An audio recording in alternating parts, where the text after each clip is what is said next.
peace. Tunatamani kuishi maisha marefu yenye amani, lakini tunaishi maisha mafupi yenye majuto na maumivu makubwa. Sababu ni kwamba peace, amani, tumeshindwa kuipata ndani yetu. Amani tunaamini tunaipata nje yetu kupitia magari, vitu mbalimbali, vyeo, pesa na nguvu ya utawala. Kwa hii peace bado tunakuta haipatikani kwenye hivyo vitu. Kwa hiyo tunaegemea kwenye ego, sehemu ambayo ni ya urafi, tamaa, kukimbizana, kunyang'anyana, kuwa stressed sana, kuwa kwenye hofu, hasira, wasiwasi na vita visivyoisha. Na kuwa katika hii hali ya ego, hatuwezi kudumu. Kama tunataka tudumu kama binadamu, lazima tuwe kwenye peace na sio kwenye ego. Ukiwa kwenye peace, mifumo ya chakula inafanya kazi vizuri. Na mfumo wa chakula ukifanya kazi vizuri, mifumo yote inafanya kazi vizuri. Tukiwa kwenye hii peaceful state, seli zenyewe zinaweza kujiumba upya kwa sababu zinapata nishati ya kutosha ya kujitengeneza upya. Seli zinaweza pia kuishi kwenye kujisafisha zenyewe. Kwa kunakuwa na inner cleansing, inner detoxing, kutokana kwamba kuna energy nyingi ya kufanya hizo kazi. Tunapokuwa kwenye hii peaceful state, viungo muhimu kama moyo unaneemeka.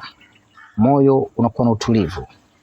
Ubongo unaneemeka, unakuwa na utulivu. Brain inaneemeka, inakuwa na utulivu. Kinga ya mwili inaongezeka tunapokuwa kwenye hali ya utulivu na amani ya ndani ya kudumu.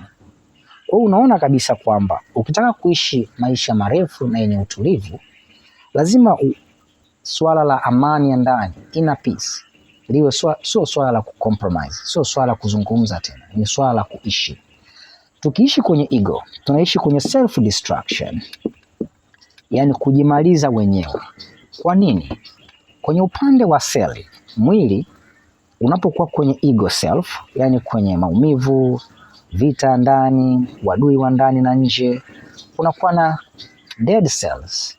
Mwili wenyewe unakuwa kwenye fight or flight. Fight or flight. Hii fight or flight state ni hali ambayo mwili unatambua kwamba kuna emergency. Inabidi tupambane, tupigane, tuweze kudili na hiyo emergency. Kwa hiyo tunapokuwa kwenye emergency, hii nishati inalika kwa sababu resources zote za mwili zinapelekwa kwenye emergency. Kwa vitu kama moyo unapungua nguvu taratibu. Kinga ya mwili inapungua nguvu. Ubongo, figo, maini, mapafu, vyote hivyo vinanyang'anywa nguvu kwa sababu ya emergency. Kwa hiyo ego ni self destruction. Tunajimaliza wenyewe, tunajiua wenyewe, tunajichosha sana kwa sababu tunaishi kwenye ego ambao ni self destruction. Chagua upande wa peace ambao utatunza nishati yako, utakuwa na nishati nzuri, nyingi na ya kutosha, na utaanza kuisambaza kwenye viungo kama moyo, ubongo, figo, maini, utumbo, kinga ya mwili na kadhalika. Ukichagua ego, utaishi kwenye energy scarcity kwa sababu energy yote iko kwenye emergency. Na hii energy ikiwa kwenye emergency, ina maana hivi viungo vingine vinakosa energy, vinaondolewa kabisa ufanisi wake. Kwa hiyo tunakuwa kwenye slow death. Naandika hapa chini, slow death. Hii slow death hata hatujui kama inakuja, lakini ukishafika miaka fulani unakuta kiungo fulani kinafeli.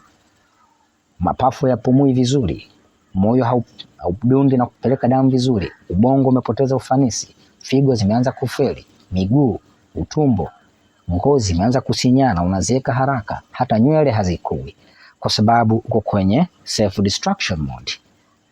Tufanye meditation ili tuweze kujenga inner peace, ituweke kwenye self preservation. Peace.